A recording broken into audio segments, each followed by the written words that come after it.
All right, guys. Welcome to welcome to the Mad Maker Show. Couple of things for those of you coming in that haven't seen the show. This is called the Mad Maker Show. You can see the madmakershow.com down there. You could visit that website for more information and previous interviews that we've had. Today we have a special guest. We'll be getting to her in a few moments here. I want to mention a few things. Mad Maker Show, reason we call it that is because, well, I've always thought, and I think a lot of you would agree, and I mention this a lot every time we do our shows, but I think it's worth mentioning for everyone just as a reminder. So people that create, I find them to always, they're different. They have slightly skewed ways of perceiving the world around them. Some to a greater degree. And by the way, I'm not saying mad like an axe killer, right? That's an axe, and this is a knife. I'm not saying like that. I'm saying, although it could be, it could very well be that these people that are creative are insane, and will off you at the first sight of you. But that's not the case in general. I'd say 98%. So we want to investigate and get to know these people with special talents, skills, and focus in life, and just see what inspiration we can gather, and through their history and what we can glean into their lives. So that's the whole story with that. So that's what we do. Stick around and you'll learn a few things about one of those makers tonight. I want to also mention that if you'd like to support the show, end of the year, fresh off the presses, this is the Rockin' Woodwork shirt. We've been selling a lot of these. We're not quite out, but we're almost out. So check out the links in the description. You can even go to Mad Maker Show, themadmakershow.com, and you'll see the shop there, and you can grab one of these shirts, help the show out. JP is our co-host. JP. How you doing, everybody? I am JP from JP Woodwork. I am 1/5 of the Makers International podcast. My website is jp-woodwork.com. The podcast website is makersinternationalpodcast.com. I've also got shirts available at the moment. Reason being, this maker community has given me a lot over the past few years that I've been part of it. And as a way of kind of giving back, if you like, I'm going to try and do a little bit towards that. So I've come out with a few t-shirts and put out a campaign to help Carl and Robin Jacobson on their new venture on the mobile makerspace. So I've come out with a t-shirt like the Sex Pistols design of the Queen with the Union flag on it, and it's got God Scroll the Queen on it, and then my JP Woodwork across it. So I've got some t-shirts available with 100% of the profits going to Carl and Robin. So I'll get Eloy to pop a link in the description for that, and it's on my Facebook page, and I'll pop it on my website after this show. That's about it for now. And and all of my website is sponsored by Harnealmedia at harnealmedia.com. All right. So we'll drop those links there, and you guys can go check them out.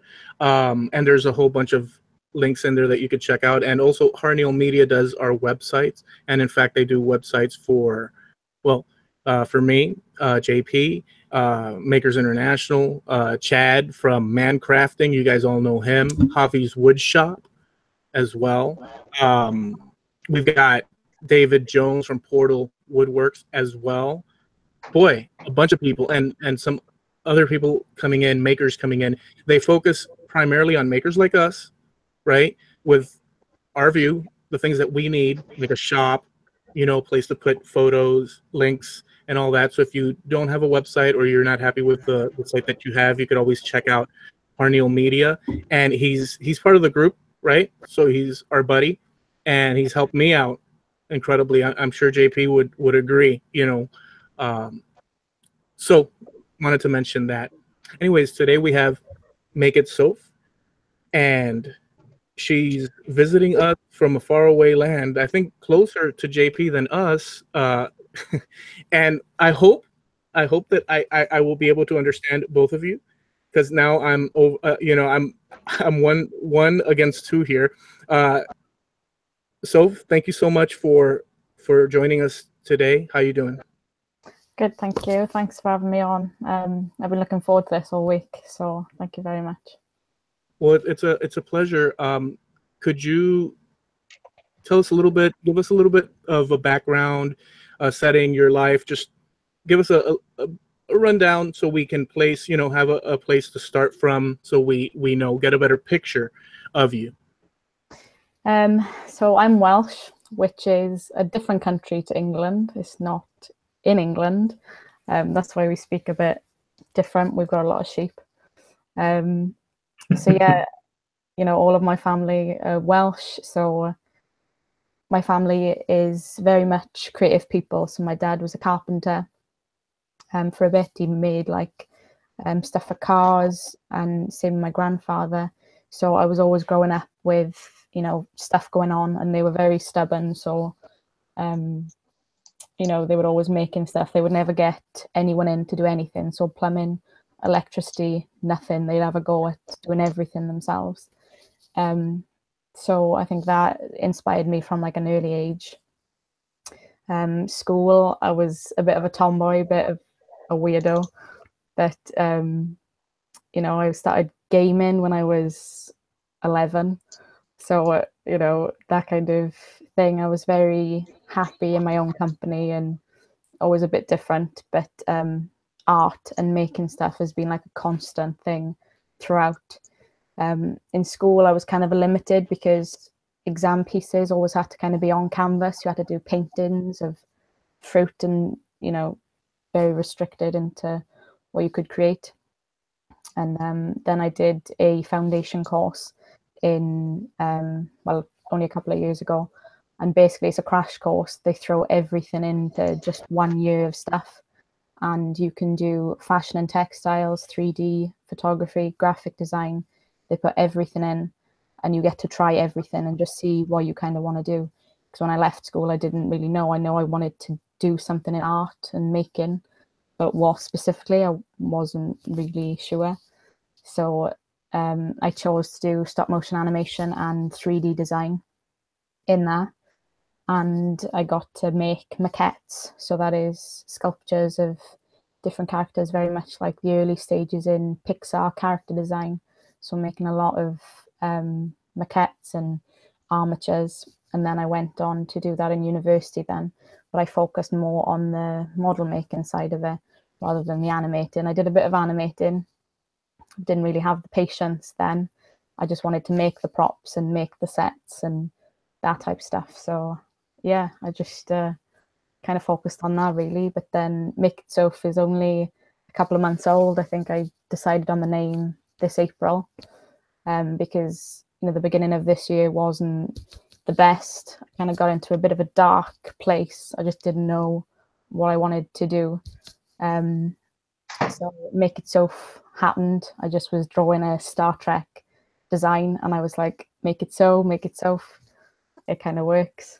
And then someone said to me, one of my best friends said, you'd be good on YouTube. And after lots of pushing, I kind of decided, yeah, okay, I'll put up a video. There's no harm in that. Put up the video. And then I Googled, what do you do after you've put a video up on YouTube? What is the next step? And it was very much like, look for other groups and people are doing the same thing. So that's when I typed into Facebook, makers on YouTube.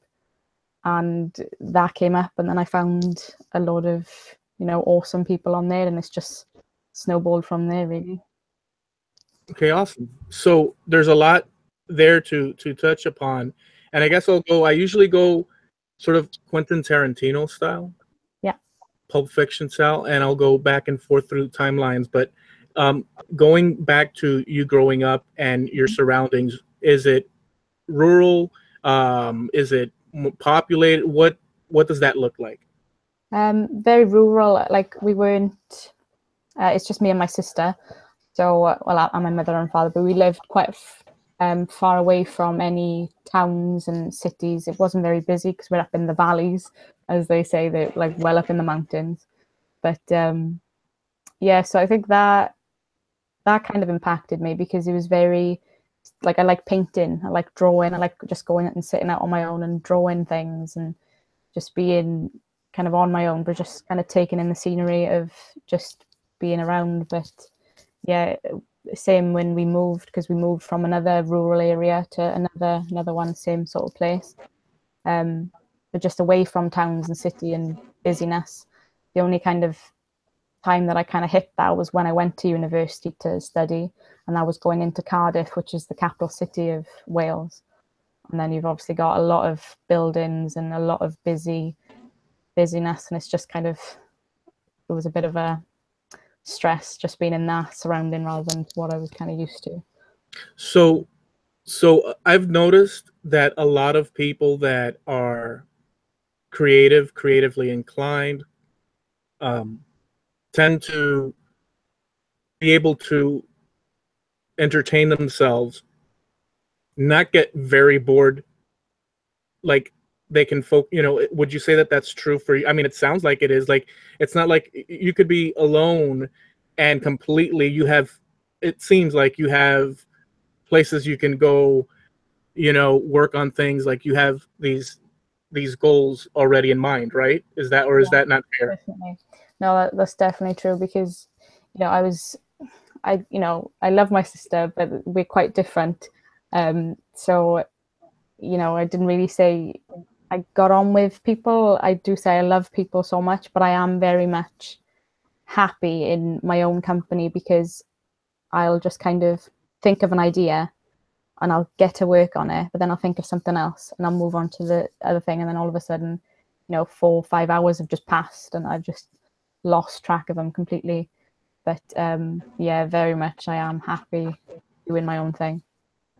And I got that, JP. I'll give me so, and another, going back, staying there in your childhood, teenage, all that, or whenever it happened. Okay, so your family, because they were, like, you were saying, what was the word that you used? You said, what was the word you used? They would take care of business and they're gonna go and they'll fix it. Like, they don't, right? Whatever the word you used, it was perfect. So you had that influence and that kind of spurred you on. And I have to ask you this: when did any outside influence, and I'm talking, since you work with mixed media, and we'll get into the things that you do, but what things started to, did it ever happen? Like, for me, when I came across like Picasso, and mind you, for the makers out there, and they know this already, and for people out there that are seeing the show, but there are outside influences that occur, that you run into, that change and nudge your perspective in directions and open up the senses, and then you internalize that lesson, and it shows up. You say, oh, he painted a guitar, and the guy with the guitar, and you get inspired. Are there any people, art-wise, whatever, that you started to see as a kid and it sort of nudged your mind, or no? I would say Leonardo da Vinci is a big impact from many different ways. Is that there was a school project that we had to do on him when I was in secondary school. So it was all to do with, trying to weave in religious portraits and that type thing. So I touched upon it then, but then I kind of took that over into when I was in foundation course, and I had to do an essay on him. So I had to actually learn about his life and learn about the inventions and story about him. And then that kind of came through again then to my stuff, because like inventions and that sort of thing is always what I kind of see it as. And I know they were restricted in materials back then. So for me, it's very much thinking outside the box, thinking like there is no box, just everything and anything can be valuable type thing. So Leonardo da Vinci. Very, very good. I want to keep touching on this area, but I'm going to have to stop because JP is about to mention a few things, so we have to. Yeah, when I asked the chat room if they had any questions, it kind of lit up like Black Ball illuminations. That's a British reference. But let's quickly mention some of the people out in the chat. You got Jake Thompson, Dr. Hildebrand, Matt Huss, Waylight Creations, which could be Amy or Ryan or both. Mark Lindsay 60, Javi, Bobby Duke, Katie Dotson, Dylan's DIY Workshop. Who else there? Sterling Davis is out there. I'm out there. Tim Brun, Jim Bashirs. And anyway, let's get to some of the questions. Jim Bashirs is the first question. Sophie, what is your favourite thing to make? My favourite thing to make? I think it has to be stuff out of junk, as I call it, or trash, or bits and bobs. And, you know, looking at random stuff. So looking at like screws, paper clips, bulldog clips, anything that'll you know might go in recycling, or you know stuff that's not what it's supposed to be, and try and make something completely new out of it, very much like I did with the F1 car, and just different things, because for me I'm taking stuff that has one purpose and completely switching it up, and then I like seeing the end result then from that. Fair play. Matt Huss from Awesome Wood Things and also the channel Awesome Fun Things. He says, what is your favourite tool and your next tool to buy if money was no object? Oh God. My favourite tool has to be a dart, because I use that for sculpting. So say I'm using Sculpey or clay, I use a dart to sculpt most things, because it was the cheapest thing. You know, instead of buying a sculpting set, you can get a couple of darts for £1 and they work just as well.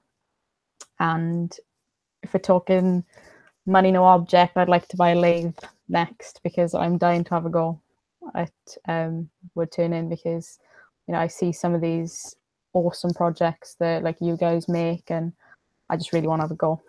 So yeah, I'm saving for one, but yeah, if money was no object, a lathe. Okay. Jake Thompson, he's got a question. He says, who is your favourite YouTuber to follow on the podcasts you've been on? As in you guys?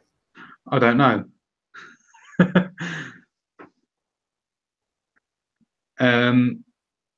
I think he's put you on the spot there. Well, let's go to the next one. No. Who is your favorite YouTuber or maker YouTuber? Is Yeah, and on the podcast you've been on? Well, since you're on this podcast, you better say either JP just say Eloy or me. Eloy.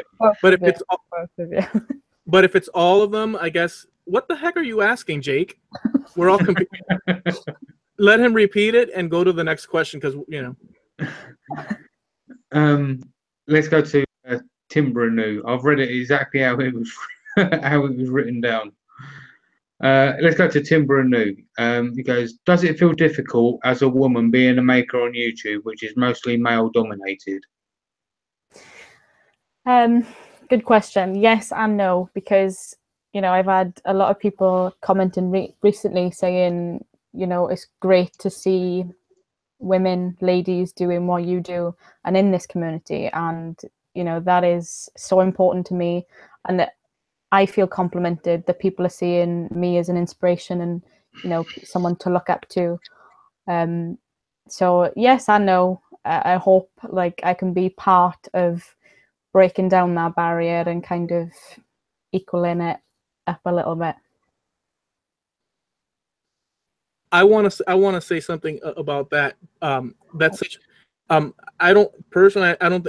There's no, in my opinion, no barrier to break. I think that art is poweringly just a force, right? And and that whole thing, you know, that's my perception. Maybe I'm wrong. What do you think? If I'm wrong, by the way, if I'm wrong, just say, because this is the conversation, right? We don't know where So tell me, what do you think?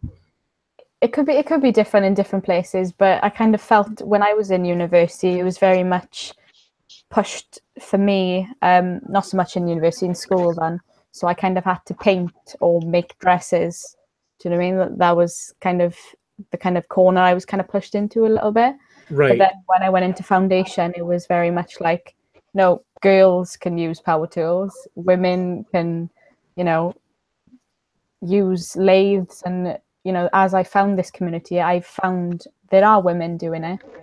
But, you know, there are some people like, you know, the younger generation especially, they're still very much sheltered from it, I think. So to see more and more people on YouTube and putting out more women and actually seeing women, you know, wood turning and metal working, blacksmithing, everything is very valuable. And I get, no, go ahead. Go ahead. Yeah, so yes and no. There is probably there's a different barrier maybe, but it very much there's a barrier in from where I was in school to like where if I don't know. person's perception, if a person's perception or a community's perception, you know, there's different levels of people. Like I had a conversation with, and it's applicable, but it depends on where that human's development, and I'm not knocking, it depends on the person where their mind, like that box you were mentioning, you know, from my point of view, we are living in boxes inside of boxes inside of boxes of ways of thinking that hinder, and so we're always trying. So there's people that can't see the forest for the trees, and they just can't perceive that, and probably there's a lot of people like that. Yeah. You know, whatever. Yeah, it was a good question. We're not going to solve the world's, you know, but yeah. Continue, JP, if you would, please. There's one more at the moment. Actually, Mark Lindsay had a quote right at the start of the show first before I get to his question. He said, quote of the show, "We've got a lot of sheep." We really have got a lot of sheep. Then he got to his question. He goes, "Do you have aspirations of working in film or television industry or making sets or props?" I have, and I double checked with the director if I could say this or not, but I did work on a stop motion animation feature film that is coming out next year, I believe. But that was awesome to be a part of. Like I was only for like a couple of months, but you know, I got to make like all of the little props, and I can't say too much obviously, but it'll be all on my social media when it's released, and you know, it's brilliant. But I've worked on one stop motion feature film. I'd love to make on more, but film and TV is definitely something I'd like to go into, and obviously large scale prop making and that type of thing. Did you use hot glue? Yes, I did. Fair play. Right, that's it. That's the questions at the moment. Eloy? Okay, guys, you're welcomed out there to ask the questions. We'll come back relatively soon for more questions, or JP will let me know, and we'll pause so that you can ask the questions, no problem whatsoever. So talking about mixed media and the things that you do, I've always found, so I enjoy, so I've dabbled in that. I took and made a basket out of newspaper, or like newspaper rolled up and created. I don't know if you've seen those done basket, and then you paint it and it dries, and then you add glue and it dries and it becomes a thing. I've worked with polymer clay, but I've not gone deep into it. And so you take all these things, you make armatures and stuff. I guess we'll talk about The Nightmare Before Christmas. One character. Tell us a little bit about that process and that video. So that was kind of taking basic armature building, which is only aluminium wire or aluminum wire, and you know, twisting it up, and that's how you get your skeleton. But sometimes if you needed a bit strength, like obviously if you're going to make puppets, you would use like brass tubing along the joints. So obviously any way that is a joint you would leave as the wire, but then you would create the brass tubing would be like the arm and the shin, you know, and all that type of thing. So I didn't really do that much detail in this because I wasn't going to animate him. But I have made puppets in the past, and I will make puppets again. But honestly, it is brilliant to even try making a puppet or maquette in that way, because you start with, it's just building from the very basics up. So you create the skeleton, and then you create the joints, and then you build the muscle. And then if you're using clay or whatever, then to make, you know, add the detail in, that'll make a maquette then for you. So what is the, and I have to ask you, what is the, so I've bought clay before, like a brick of clay, and I've used that up, and I've used other, and I forget the names of but some clays don't work for what one wants to do. Others shrink, and you see cracking, and it's like, that's one of the so can you also, within that, can you tell us what's what, you know, like what can you use for what, and just help us out? So if you're building like an armature, you would kind of maybe do silicon cast mold making as well. So you would actually have a puppet that's like, you know, malleable.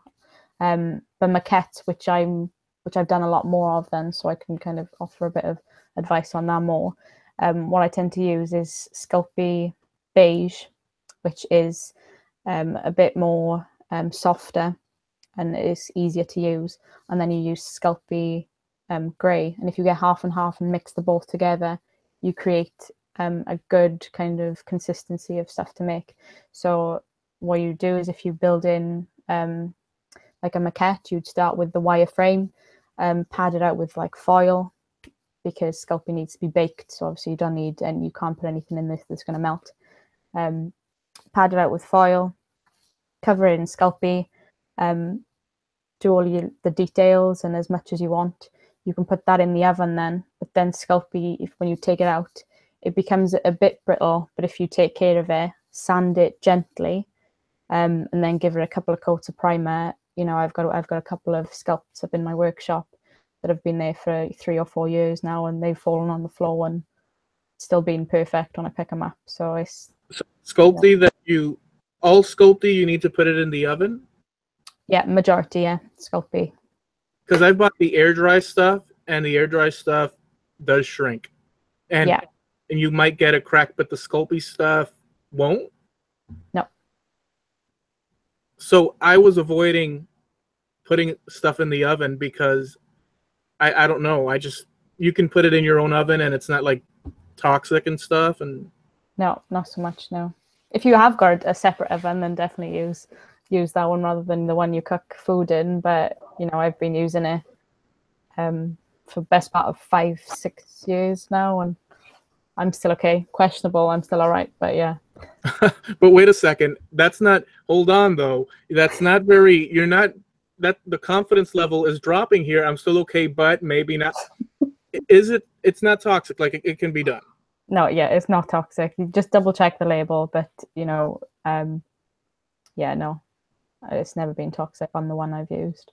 And what's your experience with the air dried stuff? Because, you know, just for folks out there, and I'm sure a lot of people, you know, you can sculpt like little, there's a lot of people that do that, like little characters, and they don't do armatures for it. Is it a bad idea to do something that's, I don't know, substantial without? Yes and no. I found, obviously, the Lego figures that I did for the guys, they probably would have been better if I had made like a little metal frame in those, because there was just, obviously, if you've got Sculpey on Sculpey and it's being baked, there is nothing holding that together, if you get what I mean. It might have been even better if I had sculpted all of the separate parts, like the legs and the arms, and then stuck it all together with super glue at the very end and then painted it.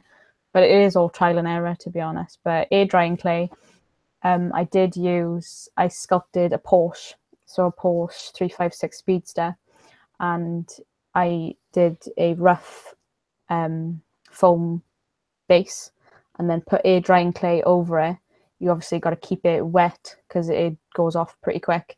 But if you're using quite thin layers, and I just built it up as much as I could, And then when that stops, I used car primer, so proper car primer and car spray paint as if it was a real car. And, you know, that kind of worked. I don't know how, but it did. So I definitely, if you're using air drying clay, I prime it and make sure you've got a good few coats of primer, because it will protect it and it won't split then. Before we leave the clay, polymer clay, although we might come back to it in another, so the guitar that you made is polymer clay, or no? Which little guitar? There's little guitar. I've done a big like steampunk Yeah. junk guitar, so that is lots of different bits and bobs and cardboard and using wire and just random bits. So just like the sofa? Yeah. So like just random bits. So the sofa was actually offcuts of wood, an old pair of curtains, and, you know, just random sponge of a car. So how does your brain, like, what do you envision? You say, I want to make I mean, what happens? I wish I knew. But I think it was very much, I think I started in university, because you're not given a lot of money that you can just use and buy everything fresh. So you have to kind of look at stuff that's a lot cheaper and stuff that you can buy in, you know, pound shops and cheap stuff. The won't cost you, won't break the bank. Because as students as well, you've got to obviously careful, you know, buy in Photoshop and buy in video editing software as well as building stuff.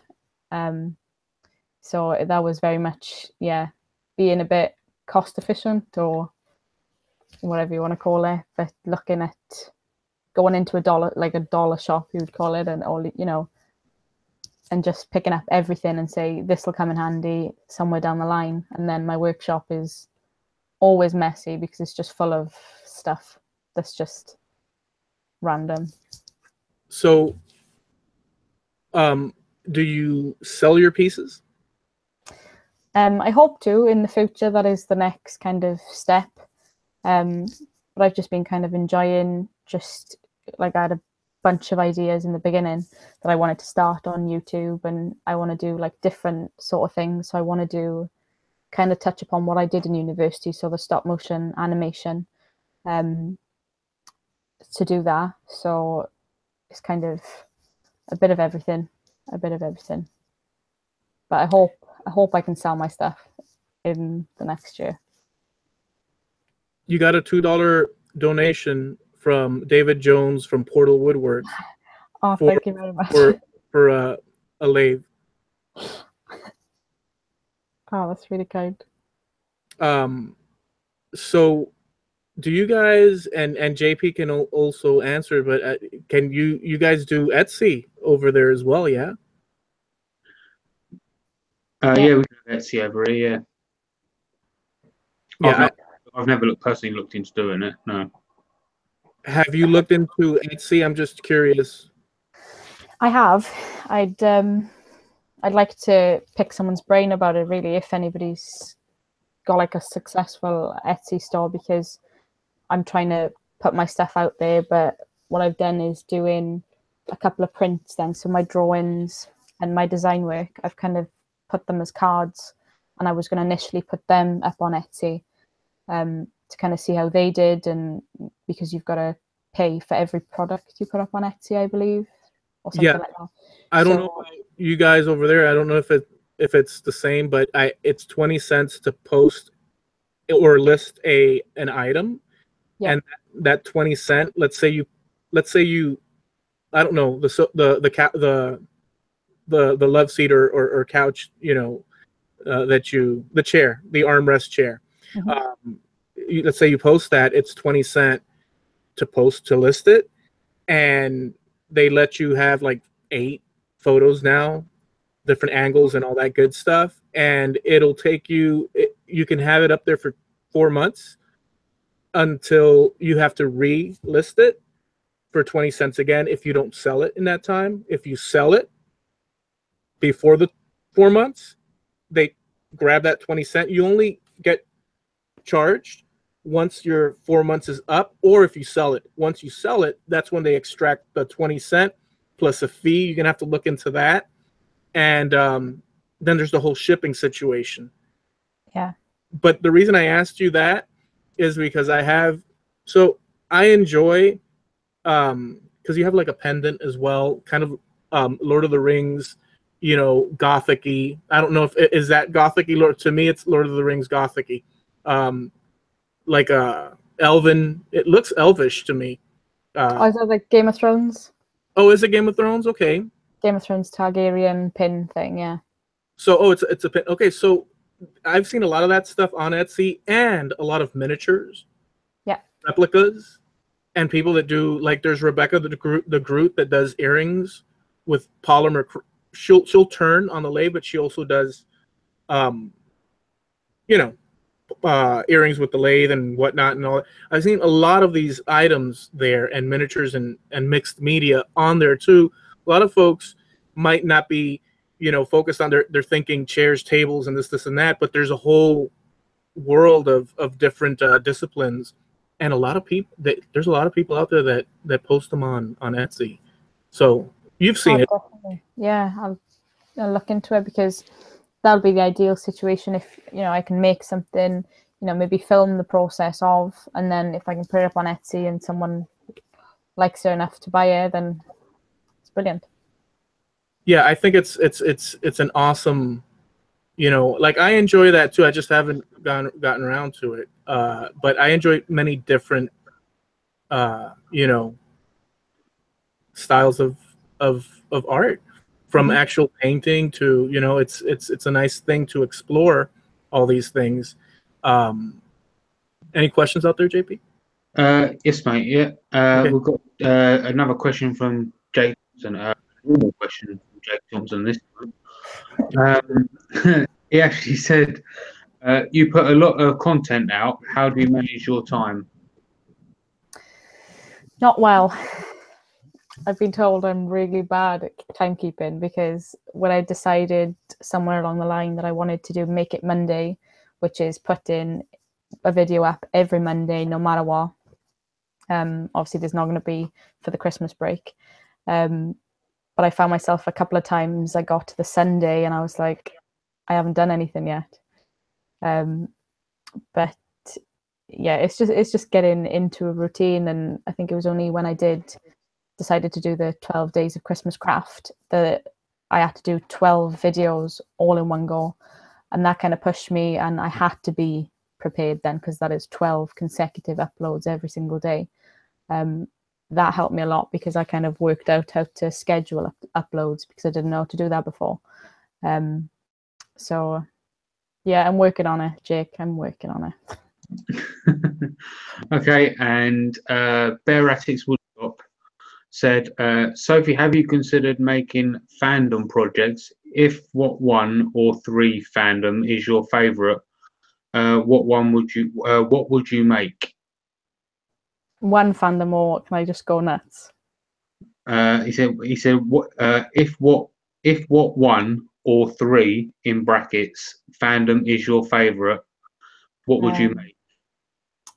I think Game of Thrones is still first. Like, I want to have a go at making my own sort of Iron Throne. Then I think Batman is second. So a Batman project is definitely coming out. And then I think Doctor Who and Star Trek then are tied third. I think, but I like Harry Potter as well. I can't answer that question really. It's hard. Too many. So you enjoy the gothic, the mystical, yeah? Game of Thrones is my favorite by far. Harry Potter I obviously watched when I was a kid. I grew up with Harry Potter. I didn't watch Game of Thrones when it initially came out in the first place. But I think I watched 3 series in a week and just loved it. And then I've been addicted ever since then. So, yeah. And I love dragons because I'm Welsh. So only with dragons. We're going on our flag. I didn't get that part. What was that? What would you say, JP? Only red dragons, Why is that? because it's on their flag. Oh, it's on the flag. Why is Yeah, that? the Welsh flag is because we just love dragons and castles and sheep. That's just Wales. And don't forget St. George slay the dragon. Yeah. Okay. Well, another question of what you do. You also work with, well, painting, but you mix it up a little bit, and you see. I like the mixed art a lot. You know, the materials, the different materials, like a lot, right? I do more woodworking, so you know, you could sort of people, you know, oh, that's what they do, and they stamp you, and then that's. But I like to explore. It's just that, you know, it is what it is. Yeah. But you do painting, and there's one where you take little triangles and you just explain that to us. Yeah, so that was like the abstract art piece. I think I saw something similar on Pinterest. So what I wanted to do is kind of mix watercolors and geometric shapes and create a canvas piece. So what I did was just did like a massive watercolor sheet, cut all of that up into little triangles, but put it back onto a canvas piece, but left like a little gap in between all of it, and it came out really well, I think. And then that's where when I sent out like all my sticker swaps, that's kind of where the handwritten note with the watercolor little piece comes from then, because I just love working with watercolor. It's one of my favorite mediums to work in when I'm in my sketchbook. Very cool. We've got another question from Javi. Okay. He said, what's your favorite claymation animator? How do you feel about Nick Park's Aardman? I think Aardman has to be my favorite, because I've grown up with Wallace and Gromit, and you know, working on Chuck Steele, Night of the Trampiers, that's the film that I was on. I can say the title, but I met a lot of people on there who worked on Wallace and Gromit, worked on Chicken Run, you know, and they're just awesome. They like the best people you'll ever meet. So I think it is just the makers and the way people see things. But you know, Wallace and Gromit has to be my favorite of all time. What was the name of that guy that done? Was it Morph? Morph, yeah, Aardman is Morph as well. Oh, is it? Yeah. Shaun the Sheep, it's all the same thing. Okay. Do you work also with Plaster of Paris? A little bit. I did my upload I actually put up today. I did a massive canvas piece for one of my best friends, and you know, I had to kind of make a 3D heart. So instead of just painting straight onto the canvas, he wanted the heart to kind of stand out a bit. So I've used polystyrene, some filler, and Mod Rock Plaster of Paris, the same thing, to kind of create a texture on it. Because it, like one side of the heart is, you know, fine, but then the other heart is like dripping slightly because it's love and hate. So that was a really nice piece to work on, and the canvas is massive anyway. So yeah, I do like working with that, because I think you get a lot of freedom with that. Much like watercolor, you know, you don't really know the outcome of it because you can't really control it, like how it's going to dry completely, which is exciting to work with, really. The painting abstract one with the triangles and the spaces, that was watercolor that you used, right? Yeah, just watercolor and PVA, just on that. What other? So actually, let's stop there, and I want to go into this, and we'll come back to builds and what you create. But I want to. How about your environment in your shop? How's that look like? Can you what's your shop? Where is it? And all that. Just give us the lowdown. So my workshop is out the garden. So it is, you know, only a couple of meters from my back of my house. I think, I don't know how big it is. It's not big at all. I think it's 6 by 12, maybe. I don't know. It's not that like it anymore because I've just got so much stuff in there. I'm actually working in you know, probably 2 foot, about 2 foot, because I've just boxes everywhere. But that's kind of just the way I am anyway. I'm just kind of not, I don't think makers are in general, really clean everything. Everything's got to be everywhere. I have got a tool wall because I thought I'll be organized and actually get a tool wall. But I love You're my not work. clean. You're sporadic and stuff, or you are. I didn't. No, I'm not. I'm not clean and tidy. It's just I a try. complete, Yeah. right. Well, also, and this is not true for everyone, but people that create, I've noticed, a great example is Javi's wood shop. I don't know. It's like just okay, but he's working on it. We endeavor to keep things in order because we realize the value of order and cleanliness. But in my experience, we go crazy and there's stuff all over the place. Help me out there. Is it true or not? Jamie Page, does that happen to you, or are you completely like organized? Oh no. It's organized chaos is the better way of probably putting it. I know where things are, but it is a mess. You know, if it's kind of like if I'm turning, I sort out everything that I need, that I know I'm going to need, and I put it in front of me. And that's you know. I really need to know from the people out there, help us out, because I know I should be organized, but if I've got a drill and I set it down somewhere, where it could be anywhere, and that's where that drill's home is from that point on until I pick it up again. And I know it's bad. I know it should have a place where I return it to. And so maybe we're an extreme case of it, but how extreme is your... And by the way, people that create, it's in my experience, it is true, have that, because they're constantly getting ideas, or an idea can be an idea that you're cultivating in the back of your head for later, maybe a week later, but it's there, and that takes precedence, and you're focused, and so you're not worried about whatever. That's just the pen sitting there, and that's just, and I've noticed a lot of makers have that. So how extreme? At the moment, it's very extreme because I had those 12 days of Christmas craft, and there was just stuff everywhere, and I haven't had a chance to tidy. So I was kind of working on like the countertop for one project, and then I was on the floor for another project, and then I was up on like the animation stage for another project, and there was just like, you know, simultaneous projects going on. So at the moment, it's not looking too tidy up there.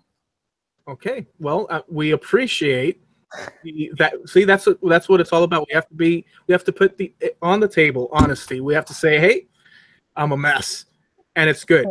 Or we wish we didn't, but there it is. How about the people out there, JP? Have they answered? I really want feedback from this question, because that way I'll feel better about my life and misery.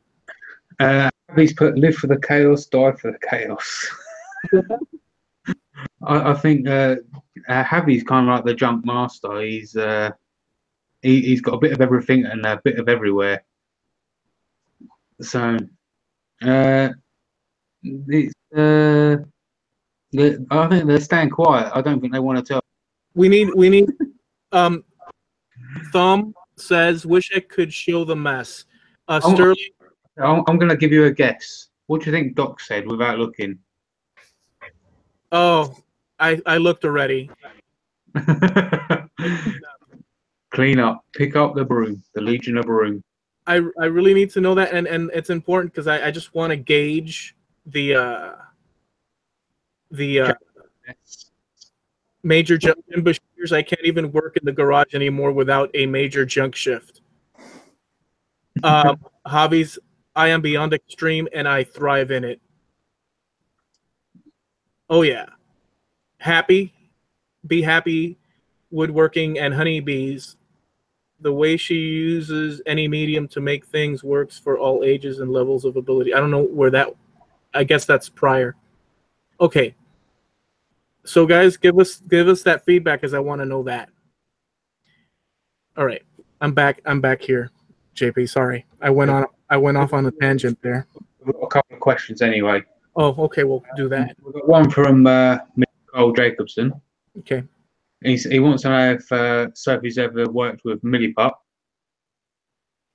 Yes, I have. I have worked with Milliput making armature faces. So where I tend to make the forehead and the eyes and the cheekbones out of Milliput, so it goes solid. Sculpt that, and then I can make the mouths different then, so they're removable mouths.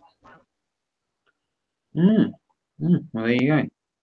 And David Jones from Portal Woodwork says, "Do you scroll?" Not yet. Richard Morley from Makers International Podcast has given me his scroll saw, and I have 2 projects that I really am looking forward to doing on that. So that might be a Christmas task, and a couple of videos of me having a go, my first go at using a scroll saw, but I'm looking forward to it. Because at the moment I've only had the band, so that's the only tool I've got at the moment. So you've got a bandsaw. What are give us a list of your tools, just what you got and what you work with. Well, it'd just be sculpting tools, majority. Then my everyday tools are my sculpting tools, my darts, bandsaw, drill, pliers. Really, that is my everyday tool set, and paintbrushes probably, if you count them, and glue gun, obviously. The glue gun goes without saying. Well, heck, a glue gun is actually a very important. What's the funny thing about the glue gun? This running joke you guys got. Have you not seen our channel? Well, it's a vital part of mixed media, right? I mean, it is. I kind of maybe overused the glue gun slightly a bit in my 12 days of Christmas craft. 10 out of 12 videos had the glue gun in, maybe. One of the good things about the 12 days of Christmas craft, if that's what it was called, wasn't it? Yeah. I can't remember. It was only ended a couple of days ago. You say you used the glue gun a lot, but what you was gluing together to make your projects, I couldn't even fathom doing that. Like you was setting up some things, like what was it you made the tree out of, the lids? Yeah. And I was like, okay, it's all right. I just wouldn't have thought of it. No, that was the main part of that whole series, is because I looked into a bit of doing stuff with kids in schools, and stuff that they could kind of do. So I wanted to do like a mixed ages type thing, and plastic lids. People everywhere have got plastic lids, so that's kind of a universal thing. And and using the glue gun as a media itself. So actually creating those baubles and using it as, not clay or paint, you can actually use the glue gun as a media itself type thing. So you're kind of on the same level as Joe from Average.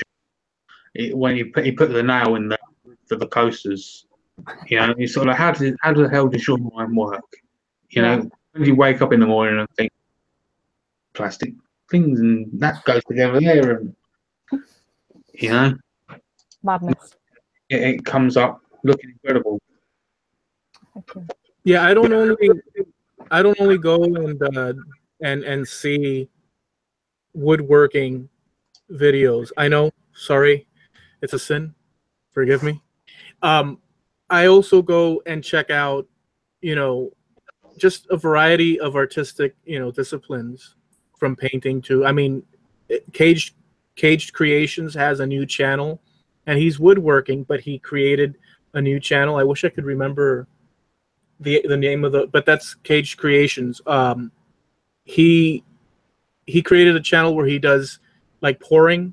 He'll fill up a cup with paint, and he'll layer the paints in the cup, and it's acrylic paints, and he'll put a canvas on it, and he'll turn it, Yeah. and he'll go whoop, and it'll start Oh, dripping, and he'll start manipulating the canvas. And so there's a lot of stuff out there that's super inspiring, you know, Yeah. and the spectrum is wide. And if you explore, you'll find paths everywhere. It just, you know, I have a couple of videos where I take a wine bottle after I drunk it, and I'll put mastic on the bottle, right? And the stuff that you use to do backsplashes in kitchens, it's a white, you know, gooey substance mask, and then I'll stipple around it, and then later I'll paint it in black. I'll add bolts and beads and stuff. Then I'll paint over it with blue or whatever, and then I'll rub and buff, and I'll create an altered wine bottle. I've got a few videos of that on my channel, and I even put them up on Etsy. There's a lot of people doing altered wine bottles and all sorts of stuff. Have you seen those? I haven't seen them. I think I did see yours. Okay.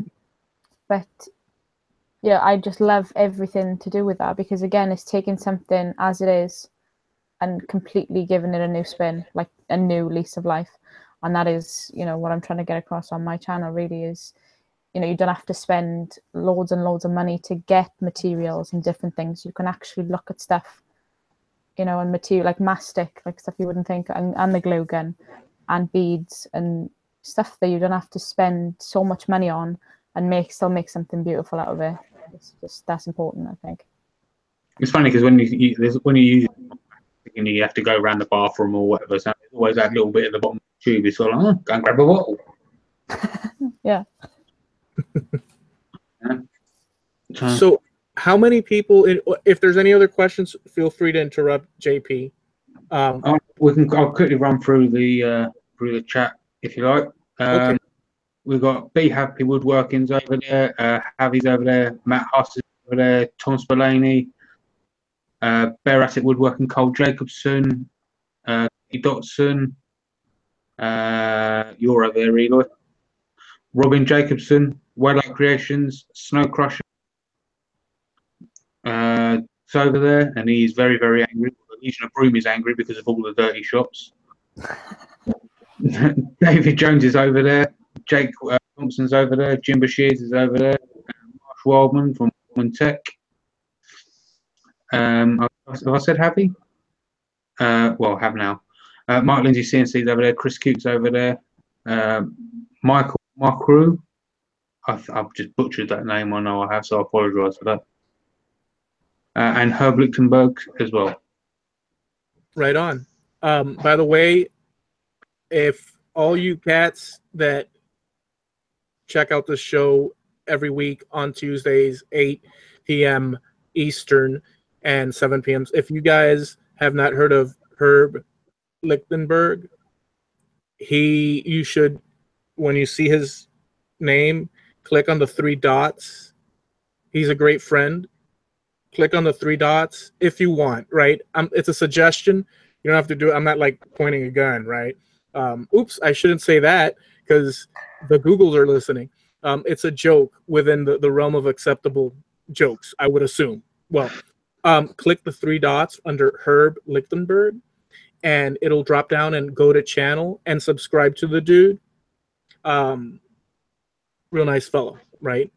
So anyways, with that said, so how many people in your area are like-minded, or that you know, get along with on that level of making?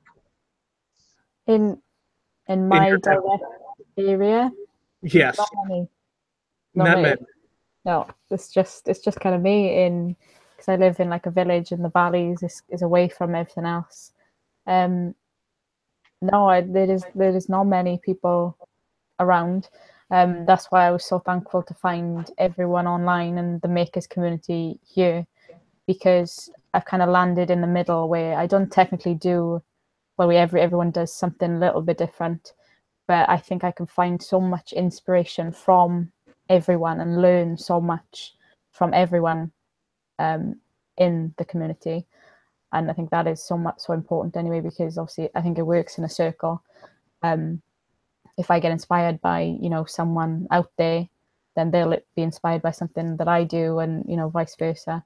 So there is not many people around. Obviously, there's the studio in Bridgend that did the stop motion feature film, but, you know, they closed down now. They're trying to get this film out and ready. Yeah, so no, just me. Yeah. So, well, it's an interesting thing to. And do you wish there were more like-minded people in your area? Is that something that, do you feel in that respect isolated? Yeah, yes and no. I feel like, you know, again, I'm so thankful for the makers community, because, you know, they're only one click away. It's like I get a notification, you know, if you know, Carl Jacobson has put a video up, like I can just click on his thing and I can look at his video and get inspiration from him. Same with, you know, Heath Knuckles, like all of you guys I've turned the notifications on for. So I'm not necessarily lonely, because I can just, you know, look at videos whenever I want. But I wish there was, like, you know, someone I could just go, you know, 5-minute, 10-minute drive away and collaborate on a project there and then. That's what The I joys love. of the UK being so small. Yeah, exactly.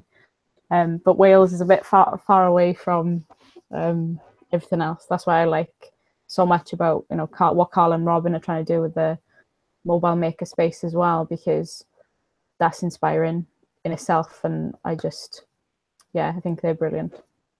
Yeah, the what you had mentioned prior, and by the way, you guys should check out Carl and Robin's. I think there's going to be a website, or is there a website Yeah, there is. for the makerspace? There is. There is. Yeah, let me quickly go and grab the link. Yeah, but please do. What you said before about things coming in a full circle, you get inspired. I think that that's totally true. I think that anything actually, when you give out, when you put forth, that doesn't fall on deaf ears. It might seem so. The perception from your vantage point might seem so. I know it does for me many times, but the act of communicating with people and showing, in particular, what we do, our creations, sparks in someone that you have no idea. Exactly, yeah. Yeah. Recently I've just had, sorry to interrupt, but no, go ahead. There was from TB Makes, and he sent me like an Instagram post, and he said my 9-year-old daughter has tried something that Make It Soph was doing on a YouTube channel. And obviously when I started, I put my first video up in September, I never anticipated that it would reach like the younger generation. And then obviously seeing that my stuff is reaching and inspiring younger girls, you know, and, you know, people, you know, I think the thing he said was, you know, she's having a bit of difficulty trying to find herself. Watching you on your YouTube channel kind of gives her something to, you know, relate to, that you don't have to go against, you know, you can set stereotypes and whatever. But then that works in a circle, because obviously she was inspired by me to make that, and then that's inspired me when I saw that, because that makes me want to do it more and inspire more people and more, you know, the younger generation as well. Very good. Yeah. So for you guys out there, and again, I always say this, I like to say things even though you might know them. I say it like somebody out there might not, or not be thinking in those terms, but what we do, and every time you record and edit something, even the fact of how you record and edit it, and the things you say in it, and the things that you create in your channel, and all of that, the impact is, for whatever, you know, you may see your views from one spectrum to the other. You affect people. You touch one human, and that reverberates, you know. So it's just an awesome thing. And it's true, Sophie, there are so many cool, interesting, and inspirational people here, and a lot of them are in the chat right now. So, yeah. People that we're talking about are actually right there. Mm-hmm. JP? Yeah, there's a question from the one and only Mr. Bobby Duke. What's up, Bobby Duke? He would like to know, have you ever tried wood carving? I did briefly, but it was only balsa wood, so it was the very brittle type wood. But I had to carve a set that I had to make in university, and I had to carve like a shape and kind of make a kind of what you're doing, like a lino print, but in wood, because I just wanted to try something different. But wood carving is on my list as well. That I would like to do more. Did you see what Bobby Duke did in his last video? Yeah, awesome. How trippy is that? So cool, so cool. I love his work anyway. I could do that. See, I want to say one thing. So Bobby Duke mixes in. See, he mixes in the artistic. To me, it's like the data movement. Are you guys are familiar with the data movement? So surrealism, data, all these things. I think that if you sprinkle, at least I'm partial to that, because I enjoy absorbing all these, not just straight, just woodworking, just that's it. I like all that, all those references mixed in there somehow, so Bobby Duke does that very well. I'm sure a lot of people might think that he's insane, and he probably is. That's why he was on the Mad Maker show a few months back. What do you think of that, of those dataism, surrealism? Does that influence you? It does, because I think that's what is so beautiful about art, is that there's no limits. You can delve into creating something that's not real, and just mix people up and just completely. You don't have to. You don't have to keep to gravity. You can completely just go crazy with it. Yeah, totally. Right. So I'm a big fan, and by the way, I believe in the traditional things that are grounded to the earth, and I love that. But I also love it's the same on the other side when you go surreal and totally just reposition that jigsaw puzzle that we call reality, so that it doesn't kind of make sense at all. Yeah. And that gives perspective, man. That's the thing. So I always push. That's why this show's called, and by the way, guys, you can see it here. Please go to this website, The Mad Maker Show. Earlier on Facebook, I called it the, what was the word I used, JP, instead of mad? I used the mass. Right. Yeah, so I called it by mistake. I typed in The Mass Maker Show, but in fact, it's The Mad makershow.com. If you go there, please do. I mean, help the show out, because if not, next year it's going to be called Show, because we're not going to be able to afford the Mad Maker part. Google won't allow us to, so it's just going to be Show, and that's how it goes. JP, any other questions out there? Questions. Let's have a look. Not at the moment. Okay. Everyone, Tom Spillane says we have the best community. But no more questions at this moment in time. Okay, cool. So Sophie, I'll ask you this. You mentioned film, and I guess doing animation. Is that where you would like? I mean, where do you want to go? What are the things that you want to explore? Where do you want to head towards? A bit of everything at the moment. Like, obviously, in the beginning, well, middle of the year, YouTube was never on my list at all. It was kind of suggested to me because I a lot of people, I think, deal with anxiety and self-confidence, and actually putting your videos out there in the very beginning, which I kind of struggled with. But obviously, the more and more you do, I think you gain confidence, and then you gain, a following and that, and getting obviously posts like very much like I had off Abigail and Todd and saying that I inspire them. That's all helping towards pushing me forward. But I think film and working in maybe some TV sets and that I think I'd like to go into. But I saw one of the comments on my Instagram this week, and when someone said, "What did you ever think about doing kids show presenting craft?" Very much like Art Attack. I don't know if that's a UK thing, but doing your own. Yeah. So, that's something maybe I'd think like actually teaching kids and, stuff I do. But on my YouTube channel, the plan at the moment is to kind of do a bit of miniature prop making, because obviously that's what I've done in university.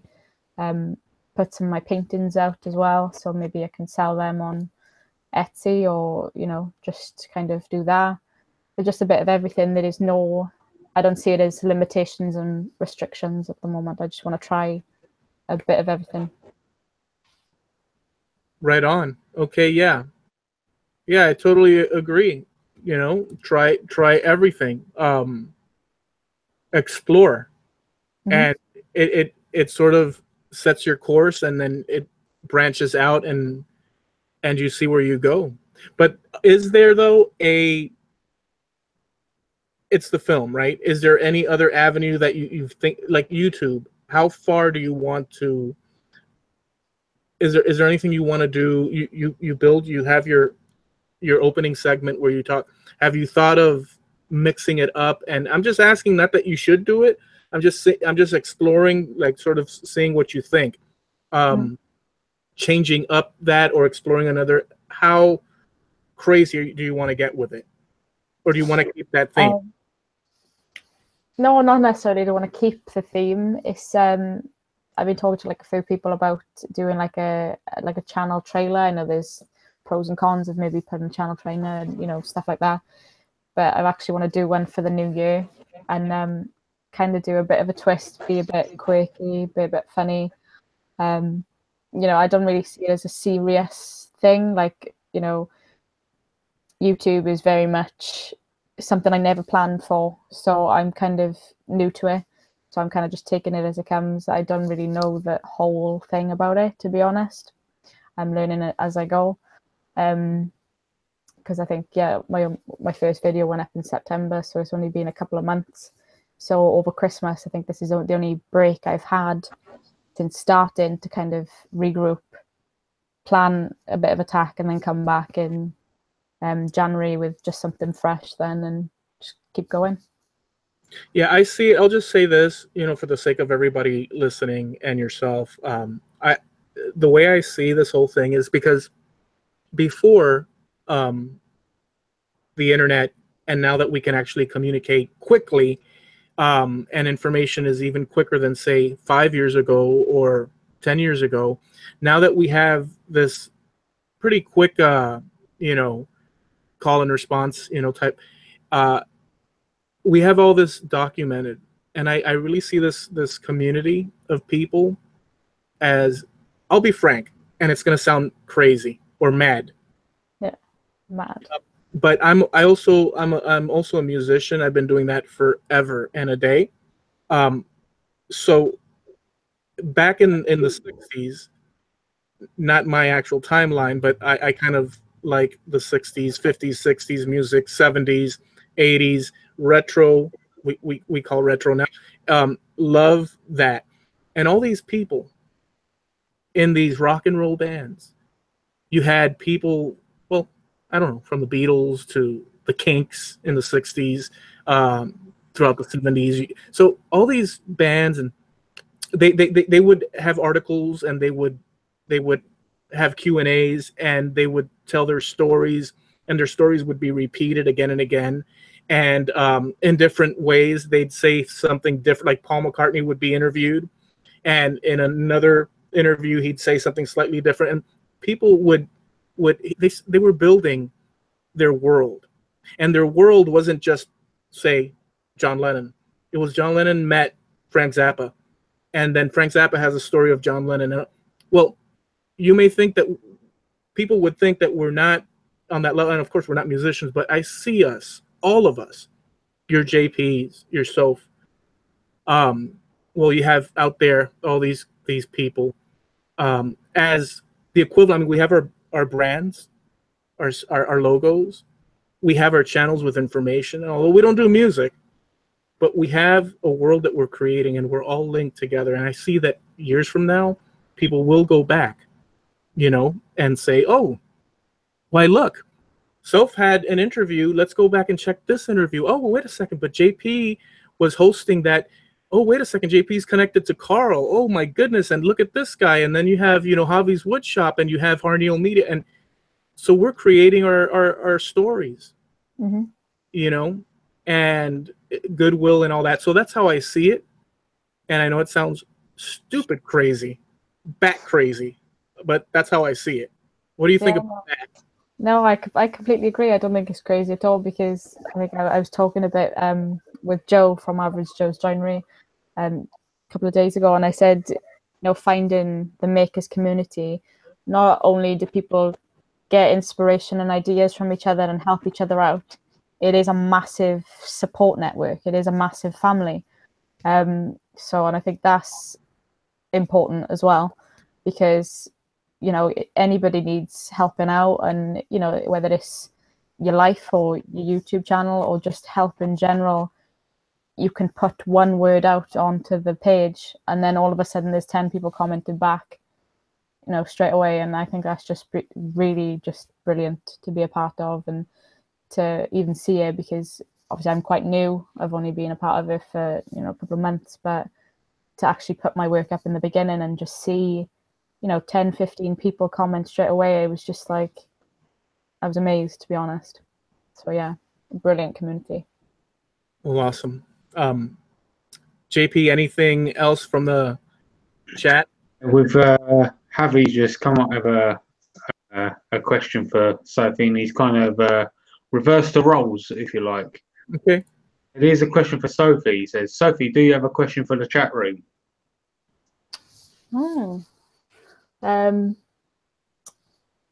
What one thing would you like to see next year on my channel? No, that's a good question. That is a good question.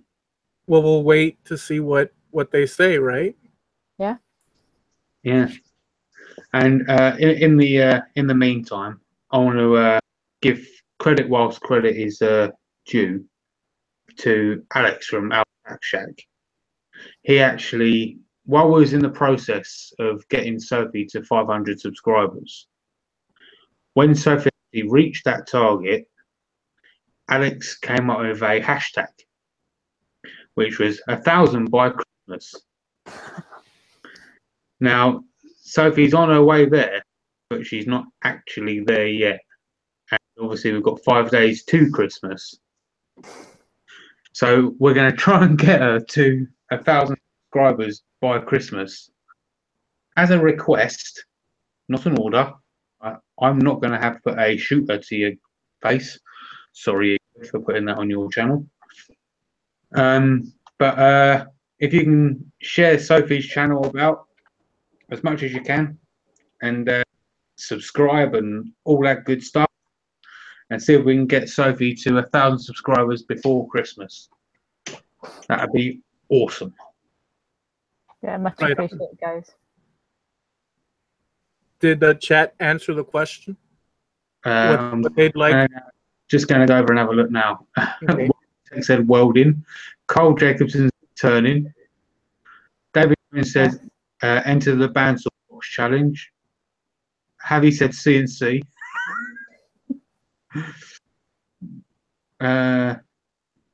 Doc said, what are all those years in metric? Bobby Duke said wood carving. Tom Spillane said more woodworking. there's actually another question from Mark Lindsay as well, so I'll get to that in a minute. Tom said to turn on your new lathe. Doc said to sweep. Yeah, I agree. I agree with that. Harnealmedia, which is Steve Nealon, says, I want to see her at Makers Media Network. And a lot of Mark Lindsay has agreed with that. So we'll have to talk about that. Nice. All right. So the other question from Mark, if I can find it again. So question for Sophie, how do you like your newfound celebrity status? I don't think I'm quite there yet, but no, I've just, honestly, it's been a brilliant journey. And like, as I've said before, it's only been short, but I'm so thankful to everyone who has shared my channel. And, you know, it's just been awesome. It's just been a bit of a whirlwind because I wasn't prepared for it at all. And it's been the nicest surprise. And I'm just looking forward to next year, really. Yeah. All right. So let me ask you this. Did you enjoy? I did. Thank you. Thank you very much for having me on. I really enjoyed it. Would you, or will you come back? Of course, yes. Okay, awesome. Are there any channels, anyone you'd like to give props to, shout outs, and also hit us with where folks can find you, although we have it down in the description, but let them know. I think shout out has to be to Carl and Robin Jacobson because they made me a Weeble Wobble, and the first one didn't go so well, but the second one honestly looks so brilliant, and I'm so thankful for them for doing it for me. But everything that the mobile makerspace stands for is something that I want to shout out because I think I'm so looking forward to those videos. I think that's just going to be an awesome thing. And yeah, Make It Soph is my YouTube channel, and Twitter, Facebook, Instagram is makeit_Soph. Okay, thank you. JP? My channel is JP Woodwork. My Twitter and Instagram is JP_Woodwork. The podcast, makersinternationalpodcast.com. The YouTube channel for that is Makers International. That's about it. It's all sponsored by Harnealmedia at harnealmedia.com. And I'm out of breath. All right, so a couple of things before we boogie. Well, first of all, I want to thank Soph for coming out. Oh, show us that, JP. Go ahead. Say hey. Hey. You can just click on me. So cool. All right. So a couple of things before, and by the way, JP scrolled that. Yeah? Mm-hmm. Yeah. That's pretty bad to the bone. I'll tell you what. In the new year, but you didn't hear that from me. All right, so now a couple of final things. I'd like to thank Soph. I'd like to thank JP. I'd like to thank you guys out there. What can I tell you? Appreciate all of you joining in on this adventure. And the idea of this show is for us to explore and learn about makers, creators, people that have a different view of the world and just their life. You know, we can't touch upon everything and every detail because we only got a certain amount of time, but I hope that we you know, dug in a little bit, and now you know Soph, Make It Soph a bit better. Go to her channel and subscribe, right? Finally, also, we have these shirts on my site, so you know, go check them out. They're selling. They're selling, so check that out. And guys, next week I don't think JP is going to be with us. What's going on with that, JP? It's Boxing Day over here.